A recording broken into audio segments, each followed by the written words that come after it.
I want to talk about like the transformation that the world is going through and how that relates to our personal transformation and the struggle between trying to live a meaningful life and having the awareness that none of it means anything really. And just, yeah. Okay. Did you have something with that? Covered it. Covered it. When you talk about what the world is going through now, it seems to be in isolation. When you think about it from your age, it seems to be in isolation. It's like this period of time is horrible. Actually, it's not as horrible as many other times in history. So if you study humanities a little bit, which you all should, and that goes for any listeners in the audience, you should study humanities, study a little history and see what happens. Study some real history, not the stuff that you get in junior high school and high school. Study something like Howard Zinn's history of the people's history of the United States, or some other history that is a true history written by historians themselves, rather than what educators have condensed from the historians to serve the national interest, or to serve political interest, or to serve psychological interest. But if you look at this from your age's perspective, late teens and 20s, and this generation coming in, it's really no different than any other generation that has experienced this kind of thing. You could look at it better from a human perspective. Just a human perspective. What is happening here? Is this a place where you're supposed to suffer? You tell me. Is it a place where you're supposed to learn something? Is it a place where you're just supposed to go through and live a while and die a while and be tossed into the cemetery? What makes sense from each of your perspective? Just one thing as to what you're doing here from a human perspective, not from a spiritual or a metaphysical perspective, just from a human perspective. Here you are, human beings, young people. What do you think from that perspective alone you're doing here? Learning. Like, I feel like even if I wasn't kind of into this stuff, I've always loved learning. So I would be acquiring knowledge. So you'd be acquiring knowledge. And does that feel good? Yeah. It does feel good, doesn't it? Any more? Making connections. Making connections with people, right? And why would you do that?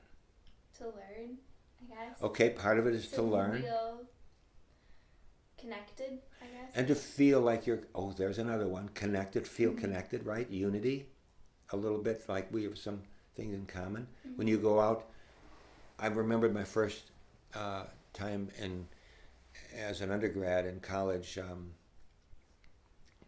biology professor wanted me to go with him to have a beer. I didn't know why, but he did. He wanted me to go have a beer. And then he sat down and he said, "Tell me about yourself."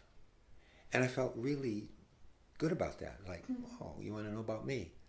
And I told him about myself, and he was really interested. And then I said, "Well, how long have you been doing this?" He said, "Oh, I've been doing this about 15 years, and I really love chemistry, and I love biology." And as we talked, it was like we were looking for common ground. What are you interested in? What I'm interested in? What are you interested in? And I dismissed those things that were disparate, and I focused on those things that were common to us. You like to play tennis too? Really? Wow, we should play sometime. That connectedness you're talking about, looking for common ground, looking for the me in you. Anything else? Oh, well, they were pretty cheery. I mean, the first thing that came to my mind was suffering, but like, we're here to suffer. Whatever. Yeah. Yeah, they're cheery. Like, if you think about it, without the spiritual anything, like, a human existence is a lot of suffering. Like, and suffering can mean a lot of different things, but one thing. Work. No, yes, it means work. But I'm saying one of the things that is meaningful about the suffering. Is there anything meaningful about it? The learning. And so, like, it all relates back, I think, to learning, which then extends to growing. But learning is the deeper spiritual things that we're learning, I know you said human, is kind of suffering in the meanwhile, but it's so beneficial that it pays off. But it does, I think, all relate back to learning. Well, we're going to... Go ahead. And I was going to say, like, when you suffer without a spiritual component, it's just more of a spiraling down than kind of a growing up, you know? So are you doing your sit-ups and groaning about, as kids do in junior high school, groaning about the pain of doing sit-ups? Or are you wise enough, like some of those kids, to say, wow, I'm building abdominal muscles and I'll be able to get on the wrestling team? And It's hard to think about it without the spiritual component because otherwise, like, it can be kind of depressing. well, you're actually making that statement. I think a lot of people your age don't even know how to make that statement. Yeah. Yeah. But are they happy? I've always like struggled with that because from my perspective in doing the spiritual stuff, I'm like, how could they possibly be? That's Just what I a lot think of too. distraction. But, like, Distractions, entertainment. I've kind of come to realize though that that's not their reality, it's mine. And like they might actually really find joy in that. But then I argue with myself again, like, well, if I am trying to get to the supreme end, what I believe it to be, then what other end is there? Then what, like, That's such a good... How That's what could goes that on in my not- grade. yeah, All the I think about it time. all the time, like how do you find pleasure in those things? But they do, but do they really? But do they really? I Yeah. think, like, at the It's so awareness you're at, like, those things might make you happy because you're not concerned about anything else at that point in life, wherever. But, like, after you reach a point of awareness where you're like, okay, is this all? Then it's not satisfying anymore. But sometimes people just aren't there yet, I think, right? I think that too, but then I think about like a conversation we had where like, you know, like maybe their purpose for this lifetime is to just go mess around so they can learn it next lifetime, but it's like, that's just justifying bad behavior for me because it's kind of like, if you run a marathon, you're not just going to go run a marathon. You have to train and work so then you can win the race faster rather than just walk the whole time.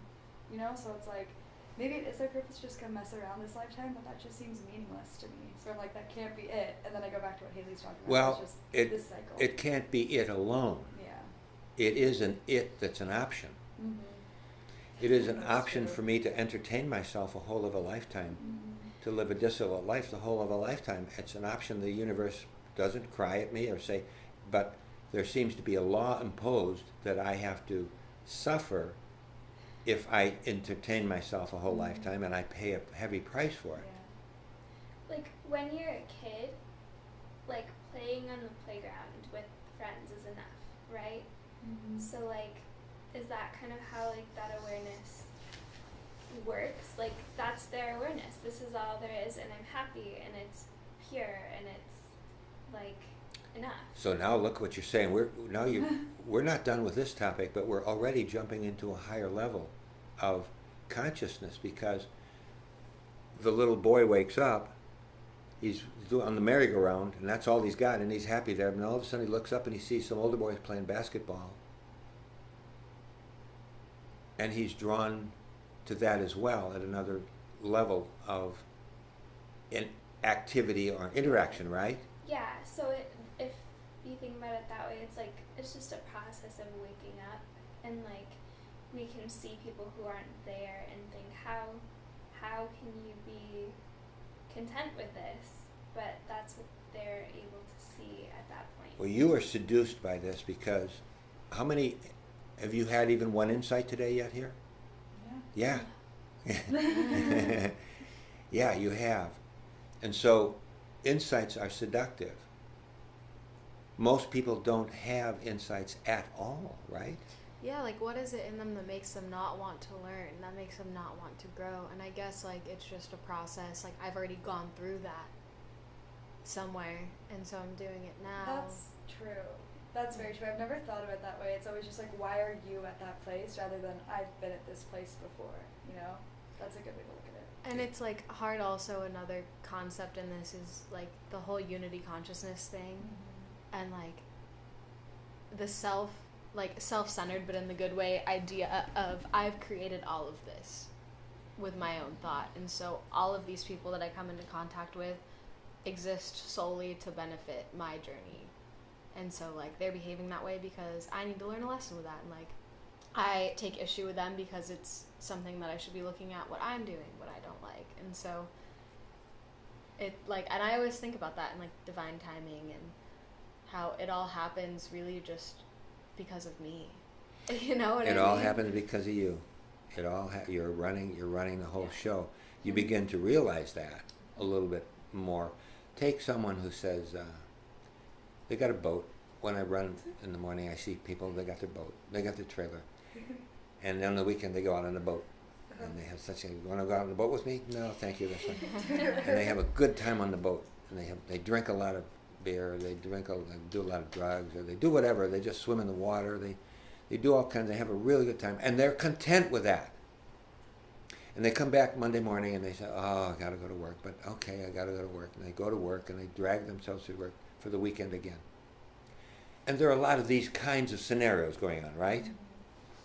At what point, how long would that have to go on before someone wakes up and says, wait a minute, this is boring, this is what I do constantly? And what happens is, before that usually happens to people, they get so old they can't keep doing the Sorry. they get so old they can't keep doing the boating, and so they feel bad about that, or they feel angry about that, or they feel a loss about that, and they're resentful that they can't continue doing the boating. Maybe they are at a place where they wake up.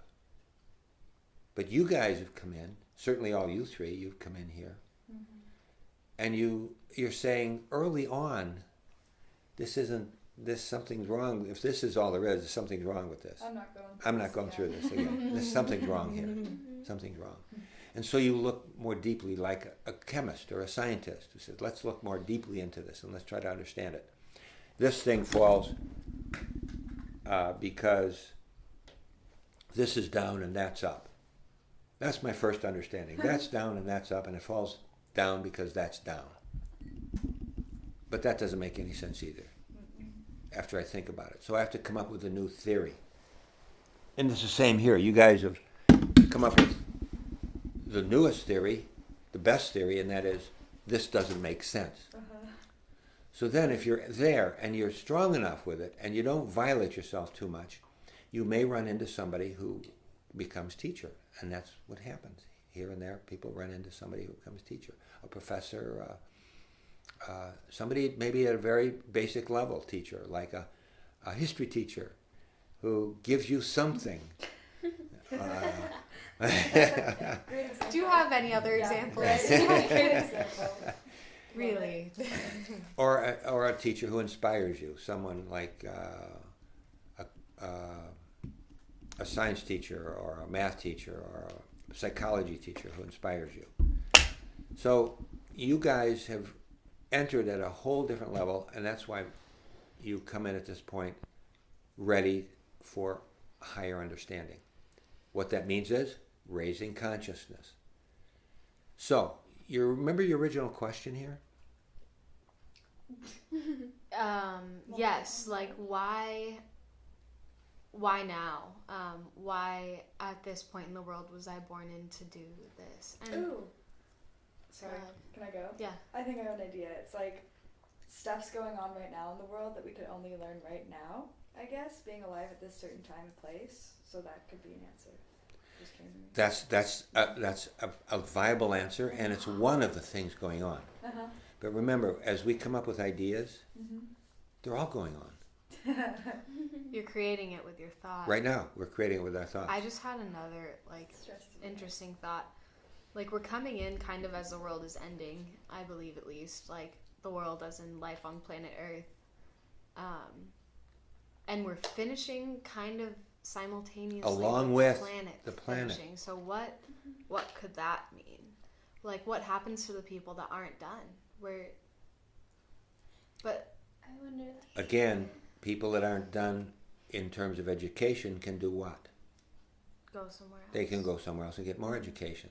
It's just hard to comprehend here because it's like, this is Earth, this is all kind of it is, if you look at it from a human perspective. And so I'm finishing as the planet is, I'd like to think.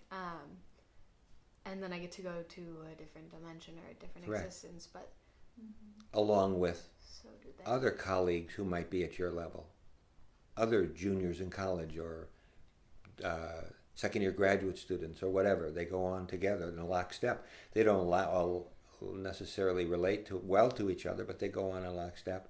They're going on. These people on the planet, most of them don't like each other. They're all at odds. The nationalists and the conservatives and the liberals and the progressives and the tyrants, and they're all at odds.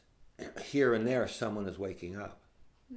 When I'm in a classroom and I'm teaching students, I'll ask a hard question and one person will raise their hand, or two persons will raise their hand.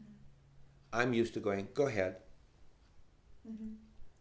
But I have learned not to always do that. I've learned to say, thank you, hold your response. I'm sure you got a good one. I'll wait for others of you to raise your hand. And here and there, someone will go, oh. Yeah, that's very true. That's Right? very true. I've noticed that. And so aren't we in that position right now where, insights are just popping here. As I'm talking, you all want to say something because you got stuff going on. And if you don't say it, that's why I stop talking at times. If you don't say it, it doesn't get processed and it doesn't dig deep into your psyche where you can use it. It's so true. Like, I'll always understand something more once I speak it out. You know, it's weird how I can do the same thing in my brain, but once, like, I actually talk about it, it's so much more, like... Complete. Yeah, complete, I guess. I was going to say, like, more dense, too, because you put it out there, you know? It's like, wow. You materialized it. Yeah, materialized it. Yes, That's and that's the matrika power, the power inherent in the sound itself. The sound itself. Remember what Aslan did to create in the first book? What did he do? He roared. Yeah. He opened his mouth and he roared, and then things came into being, right? Yeah. If you remember that. So to summarize then, the answer to that question is, I agree with you. This is an educational institution. The planet just happens to be a location. So are you saying if, like, for people who don't finish here, if this place is done, they just go somewhere else? Yes, or they have to repeat their grade. I think many people have to repeat.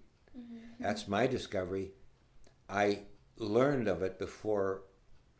I had heard of it before I learned it myself. I heard it from the Buddha, and it made some kind of sense, but then I learned it for myself. Because although the Buddha has wisdom, it's up to you, me, to study and make sure that we understand it ourselves.